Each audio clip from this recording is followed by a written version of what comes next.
You know the moment. You're out of primary ammo, and that rhythmic clank of automaton patrol is getting way too close for comfort. A Devastator is just around the corner, lurking, rockets hot. And all you got is this sidearm on your hip. It's that classic Helldiver panic. But what if that sidearm is the PLAS-15 Loyalist? Is this thing a high-tech lifesaver? Or just a fancy light show that's going to get you a one-way ticket back to your destroyer? Today, we're tearing this plasma pistol apart. We're going to look at its stats, its quirks, and how it actually performs in the mud. We'll throw it against the endless bug tide and the cold hard steel of the bot legion and the illuminate based squid-like beings. We'll see how it stacks up against everything thrown at it, and by the end of it, we'll answer the big question: is the PLAS-15 Loyalist worth your time, your medals, and that precious slot in your loadout? Let's get into it. First things first, for those who haven't grabbed it, the PLAS-15 Loyalist is on the third page of the Truth Enforcer's premium warbond for 45 medals.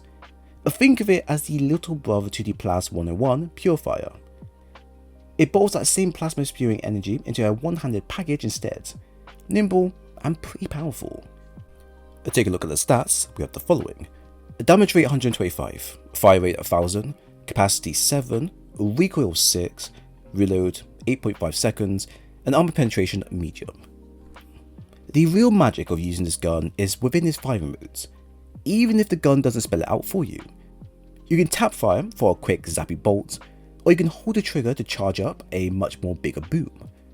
A fully charged shot hits way harder and crucially explodes on impact. That explosion deals splash damage, a valuable trait for any secondary or primary weapon you have.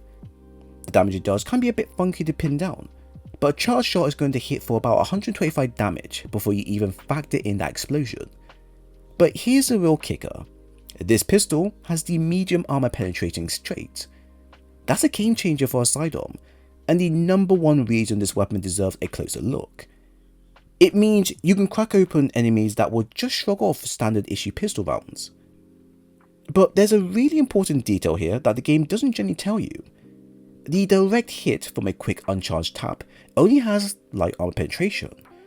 It's the explosion from both the charged and uncharged shots that carry the medium penetration rounds, and the direct hit from a charged shot also gets the boost. What does that mean in a real fight?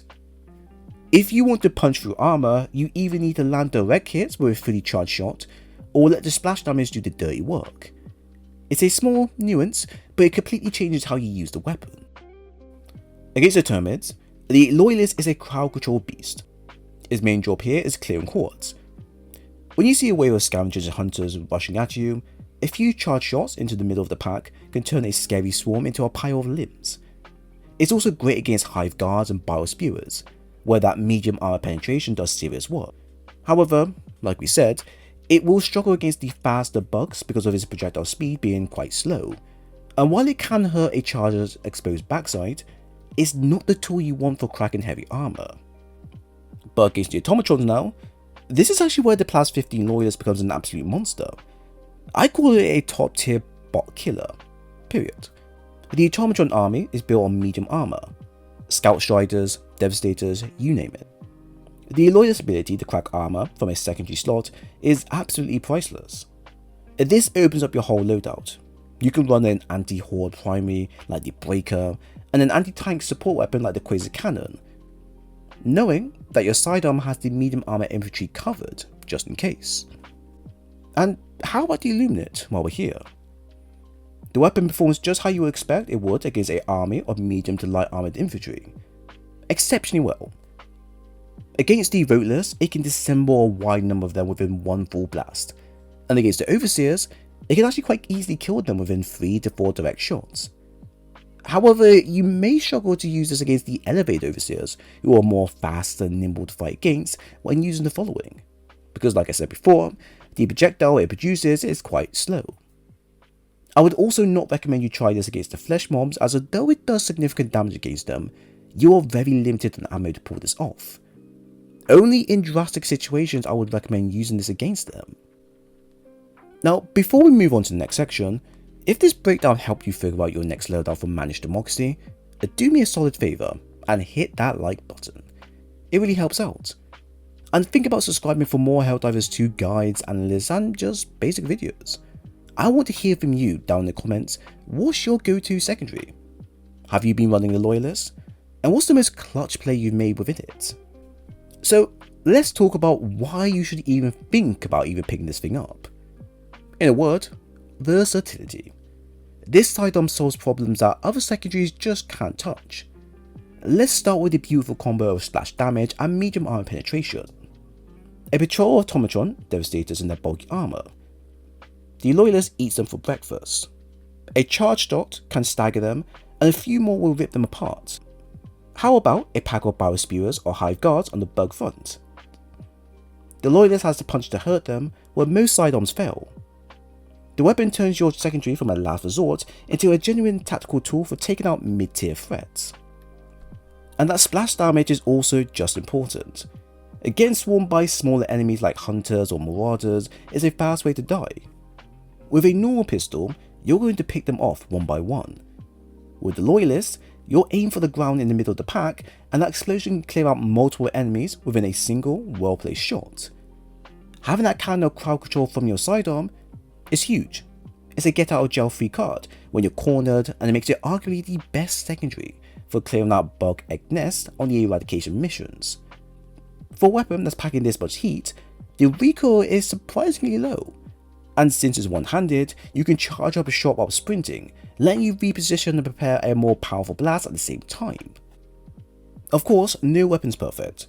For all its power, the Loyalist pays a heavy price with its ammo economy. This is, hands down, the weapon's biggest weakness. You get 7 shots in a magazine, and here's the catch.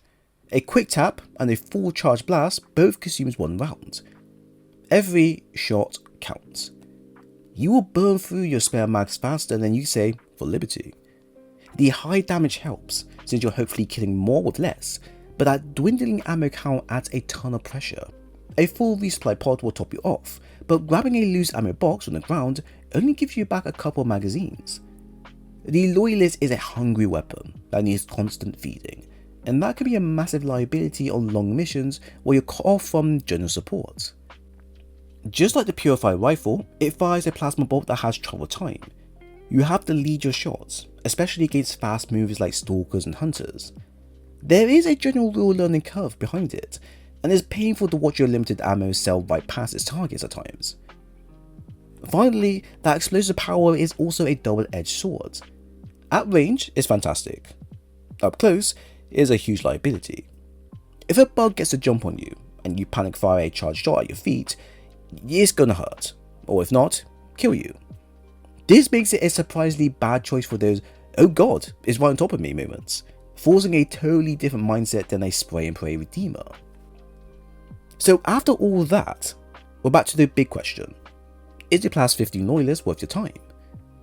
The answer is a massive yes, of course. The Loyalist isn't just a gimmick, it's a tactical powerhouse that changes what a sidearm can do.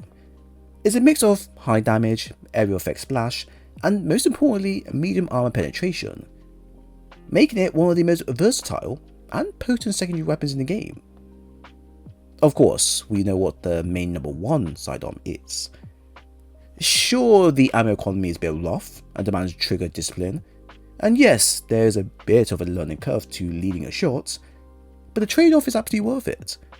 This weapon fills a critical hole in so many loadouts, giving you a reliable answer to medium armored threats without eating up your primary or support slot.